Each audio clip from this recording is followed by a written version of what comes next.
Distinguished guests, delegates, ladies and gentlemen, good morning.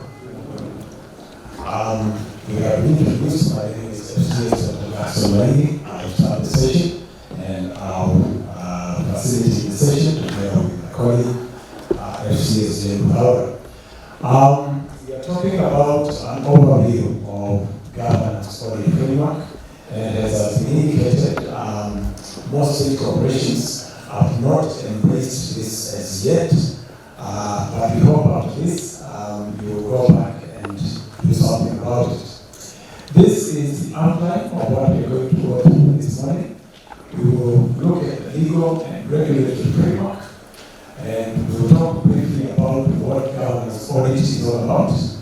Then we'll move on to the importance of governance audit. Then we'll talk about who the users of governance audit are. We will talk about the architecture of governance audit, roles of different parties in the governance audit framework, and then any challenges in governance audit. Perhaps by way of introduction, this is an audit. We have financial audits for dealing with the audits of financial statements of organizations. We have legal and compliance audits. We have HR audits, and so on and so forth. So this is yet another of the audits. So then, what is the legal and regulatory framework? We go back to the Companies Act 2015 and Section 770, which indicates that an audit committee or a quoted company shall set up the corporate governance principles that are appropriate for the nature and scope of the company's business, as well as establishing policies and strategies for achieving those principles, and then annually assess the extent to which the company has observed those policies and strategies. So, annually assess the extent to which the company has observed those policies and strategies. Now, you will indicate that as perhaps a state corporation, you are not entirely governed by the Companies Act, but this can be a good foundation for you as an organization, even in state setting. Now, moving on with the legal and regulatory framework, various codes of governance require that boards should subject their companies to annual governance audits to be carried out by an accredited governance auditor. And we'll be talking about who an accredited governance auditor is. Some of the codes of governance that you may recall include the Code of Governance for Issuers of Securities to the public, that is issued by the Capital Markets Authority. That actually was like the first codified code of governance, but it wasn't issued before Muthaura. Muthaura came out to it earlier, but in terms of those who are drafting, and I was one of them, we first drafted the Code of Governance for Issuers of Securities to the public. But it took a long time, the Treasury and the AG's office before it was published. Then there is a Code of Governance for Private Organizations again. That's a document that has been written or issued by the Institute of Certified Secretaries. But our concern today is the Maingi Code of Governance for State-Owned Entities, which is a document that is co-owned by the PSC and SCAC. But I must indicate that we have been told before, we at the Institute of Secretaries assisted SCAC to write this Maingi Code. So in this Maingi Code, therefore, is indicated in clause 1.13 that the board, in consultation with the Oversight Office, should ensure that it subjects the organization to an annual governance audit by a member regulated by the Institute of Certified Public Secretaries of Kenya and accredited for that purpose. That will be very, very clear. The board, in consultation with the Oversight Office. Now, the Oversight Office referred to here is SCAC, just in case you are wondering what it is, should ensure that it subjects the organization to an annual governance audit by a member regulated by the Institute of Certified Public Secretaries of Kenya and accredited for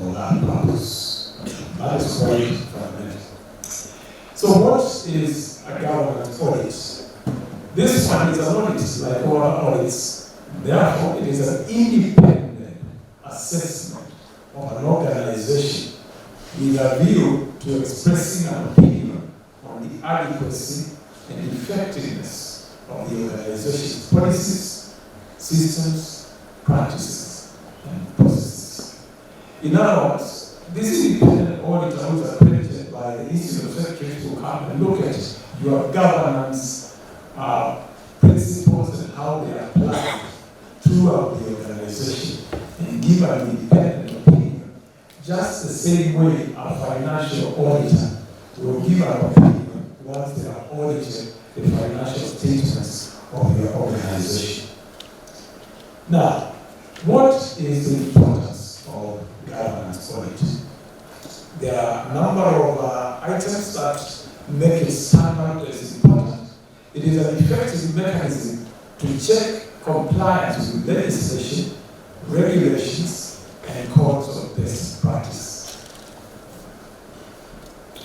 It also helps to detect cases of non-compliance and facilitates taking corrective measures.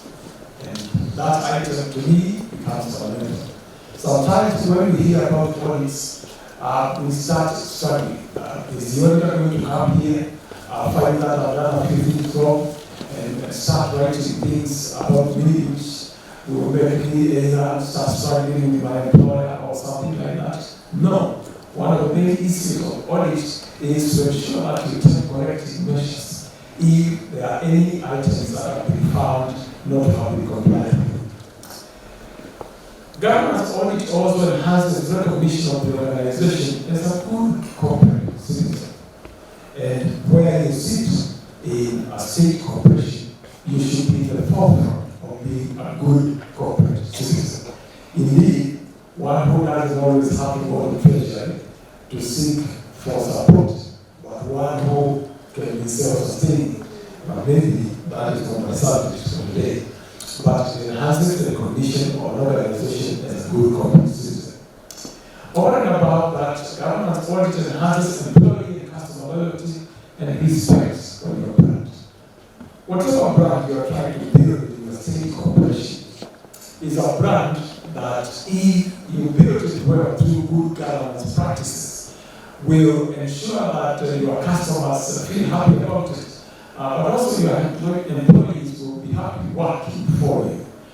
They will not be feeling like, oh, am I still again working hard to go in the same organization? So good governance practices will enhance employee and customer loyalty and respect for your brand.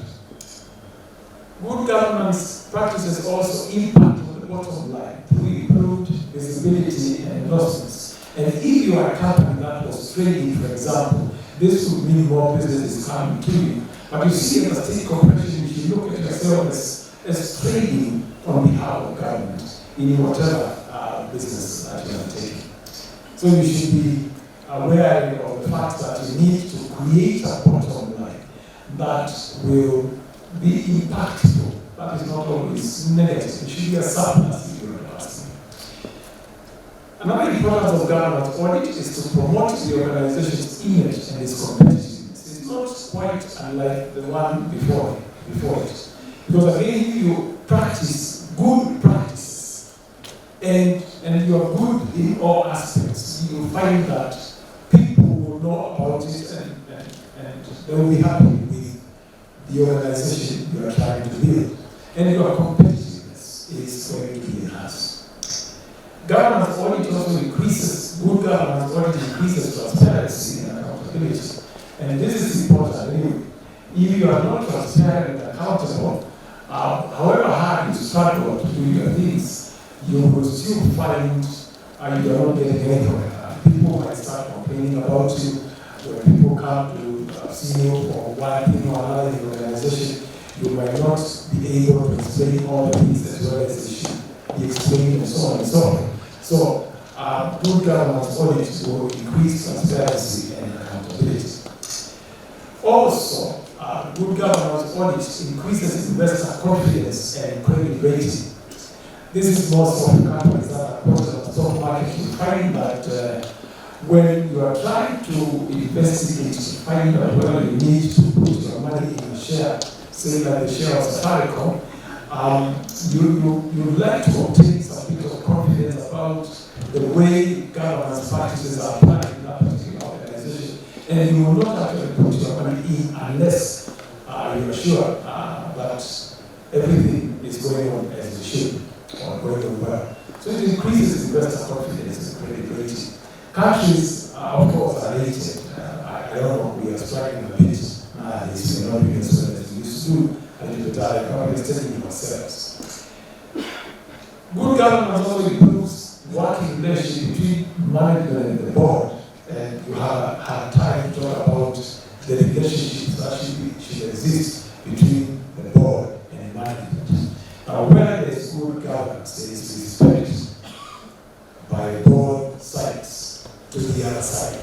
The board would respect what management is doing, and management would respect what the board is trying to do. Good governance also enhances communication with stakeholders. You need to be very transparent with your stakeholders, and therefore, if you have good governance practices, you are not going to have difficulties communicating with your stakeholders. Good governance also helps in identifying operational and functional gaps. That is not unlike what we said when we started. We said that if you audit from a governance point of view, and if there are gaps, these gaps can be sealed through good working relations. Now, who are the users of governance audit? Clients and suppliers. Your suppliers will be happy to keep supplying you with their goods and services if you're able to pay them on time, for example. Owners of firms will be happy at least to be told that the organization is doing well. Treasury, in this particular case, is going to be very happy if you are doing well and you're always going to them lamenting that this or the other has not taken place as they should. Financial investors will be happy to deal with you in terms of either lending you because they know you can pay back. Government and regulators will be very happy to know that you are there, you are stable, you are sustaining yourself, and that you are giving all the feedback back to them, the feedback that you should give. Management and employees will be happy that their jobs are secured and they can be happy to work in this organization. All the other stakeholders will basically be happy with the organization, but board members will also be happy being board members in this particular organization. So, are you happy with the organization you are a board member in? Then it may be because of good governance practices. I request Jane to continue properly. Thank you.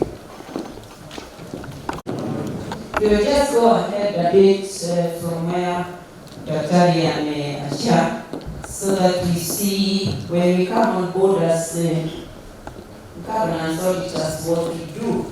As a board, we are all aware that we are the owners of governance in the institutions that we are serving. And so when the governance auditors come on board, these are the areas they will concentrate on and which you need to be prepared for. We'll be looking at ethical leadership and strategic management. Ethical leadership. Your strategic plan is very clear about your vision, mission, and core values. How do we practice core values? How do we deliver the mandate of the organization? So, ethics come in there, and then strategic management of resources, because we have both financial and non-financial resources which we are supposed to be accounting for. Then transparency and disclosure in terms of the reports that go out from the organization. Every year we do the annual reports, and we also have the audited financial statement. But more importantly is because all state corporations are supposed to publicize and publish whatever work that is going on there. And it's in that we check the quantum or the quality of the information that we are disseminating out there. Then compliance with rules and regulations. Of course, there are penalties in every act of parliament. There are also the other penalties in the criminal code. And so it is important that the organization is complying. And so when we come, we want to firm up the level of compliance. And then communication with stakeholders. Why?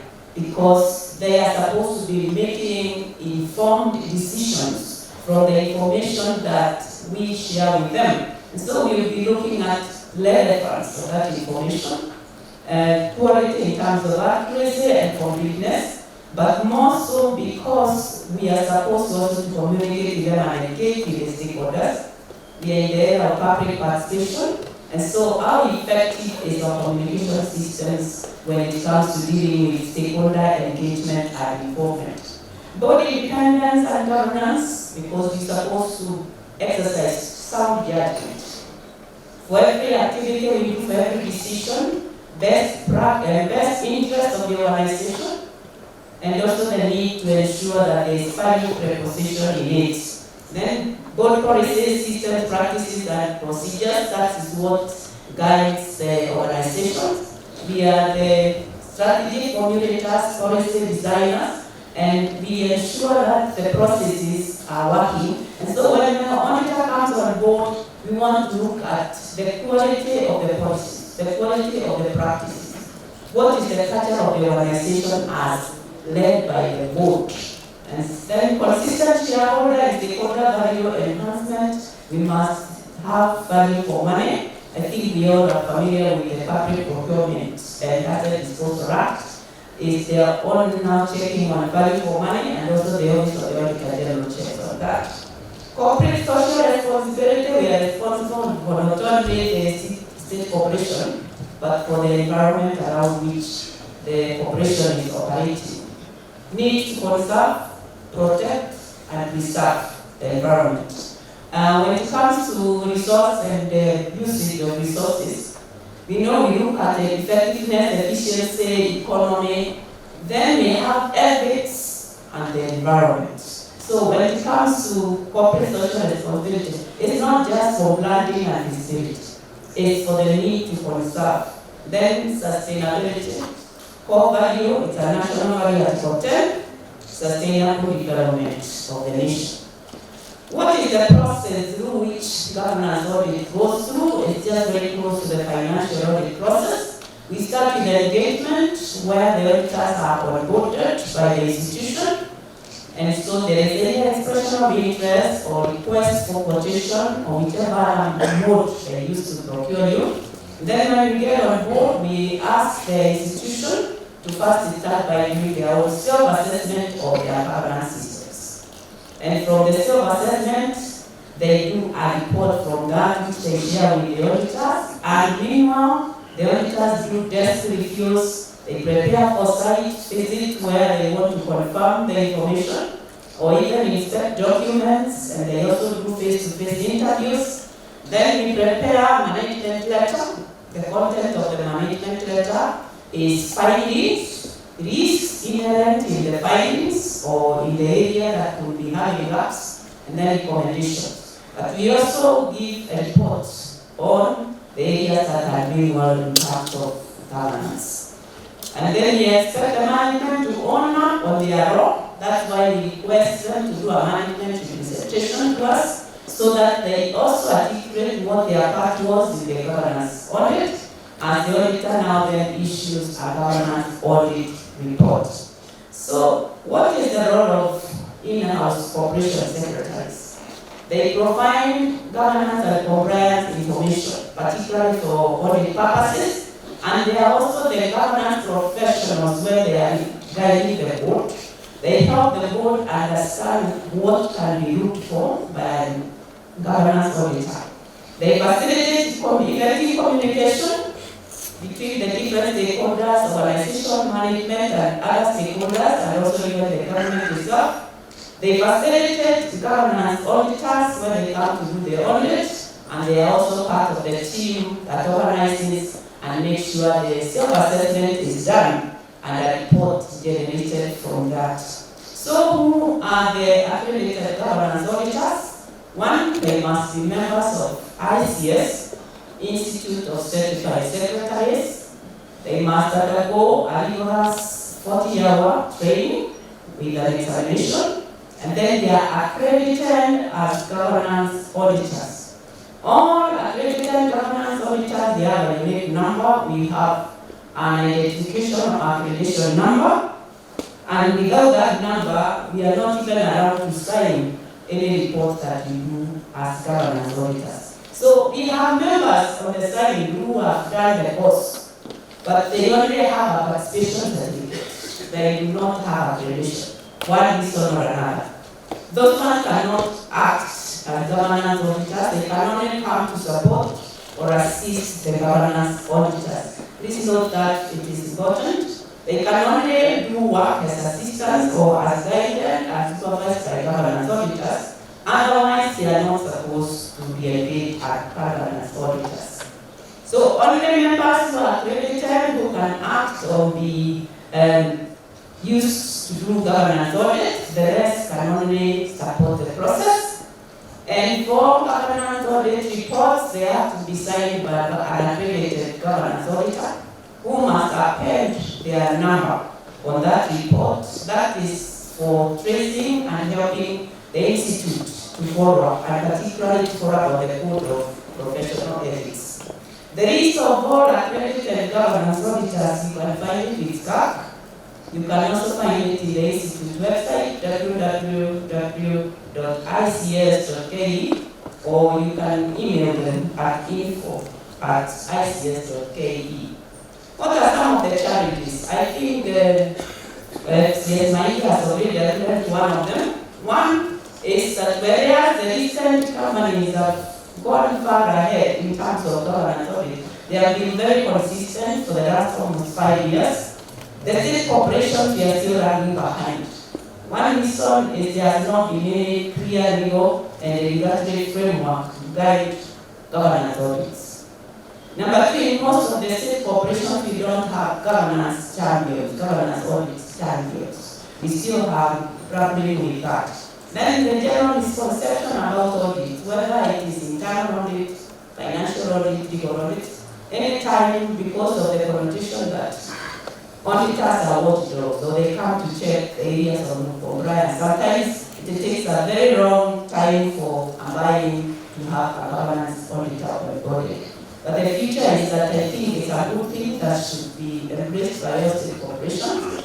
It is very good. You can start small by enjoining or enlisting for Champions of Governance Award that is done by the Institute of Certified Secretaries. In that, you start getting a rating or you start profiling your governance systems as best practice. And so we are expecting that you will onboard many more other people. Another challenge that may not be on this script is that we have a lot of workload there, and so we have auditees that are very busy. And so to balance out their time and the workload, sometimes it can be a bit tricky, and then the work that is done by government auditors is rigorous. They can be there on site for like 2-3 weeks, trying to going through the minutes, the policies, checking the quality of the policies, and so it is not as easy. Otherwise, the result will be poor.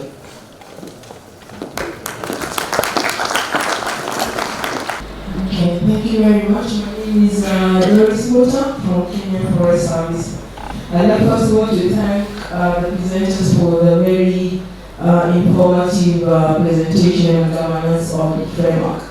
And yesterday we also had a presentation on the policies and laws that institutions need to comply with. And I have first of all a question and then a request. The first question with regard to today's presentation, that is this the same as assistant audit? Sometimes we hear assistant audit, governance audit. I'd like to know if it's the same thing or if there is a difference. The second is a request, given the many policies and laws and regulations that actually we all have to be aware of. Some of us are happy to have corporate secretaries who can, put those together. For those institutions that do not have a corporate secretary, it may be quite a big task to be aware of what laws and policies that you need to comply with so that you can be able to ensure that your governance framework is sound. So if possible, is it possible to have like a handbook of policies and laws that institution need to be aware of that this is what you need to do with regard to finance, you need to do with regard to audit, this is what we need to do to be aware of in terms of governance. Thank you. My name is Samson Goga from National Construction Board. I also joined with the previous colleague who was congratulated presenters for very good presentations. Mine is on the issue of governance audit associated corporations. Sometime back in 2017, there was communication from SAC to select corporations regarding the issue of the approved list of governance auditors. And it's, in fact, for purposes of the performance contract, the issue of governance audit was to be marked as exogenous because there was no approved list at that point. I know governance auditors have been trained by the institute. However, there has never been any other communication from SAC to state corporations regarding the approved list of governance auditors. And probably that's the reason why the state corporations are not embraced governance audits. Because we value for it, but we know it's hard for you to implement a process that is not approved by the regulator. So probably we need guidance as far as that is concerned so that you can then embrace it.